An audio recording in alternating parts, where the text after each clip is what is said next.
fazendo atividade. Hoje a gente trabalhou um pouco sobre o teatro, lembra? A gente foi lá pra fora, né? A gente mais ou menos fizemos pintando algumas coisas, foi? E aí, esse teatro hoje, a gente vai trabalhar um pouco sobre teatro. Todo mundo tem teatro de sombra, já? O que é teatro de sombra? Sombra. Isso. Quando acaba a energia, né, coloca uma vela, fica lá de frente à vela. Não fica? Aí sai na parede o quê? Uma borboleta, uma sombra. Então agora. Oi?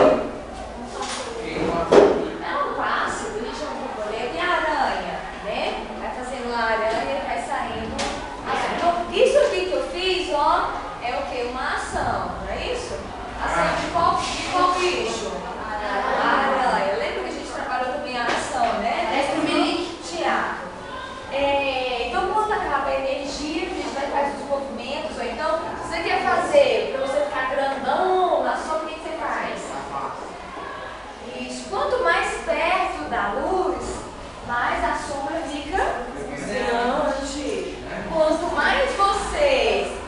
mais chega perto da luz, quanto mais você afasta, a sombra fica menor. Então agora, eu estou andando, vocês estão visualizando a minha sombra? Tem a sombra, né? Então, com essa sombra aqui, ó, eu tenho duas, nós estudamos isso no início do ano. Eu tenho duas sombras, uma sombra mais clara e uma sombra mais escura. Vocês vão prestar atenção porque a gente vai andar, tá?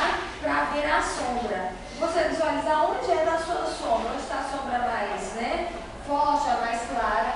Depois que a gente visualizar a sombra, você vai tentar massacrar, pisar na sombra do colega. Mais fácil, tá? Tenta pisar em diversos colegas. Então, por quê? O teatro de sombra, ele é um dos teatros, uma modalidade diferente.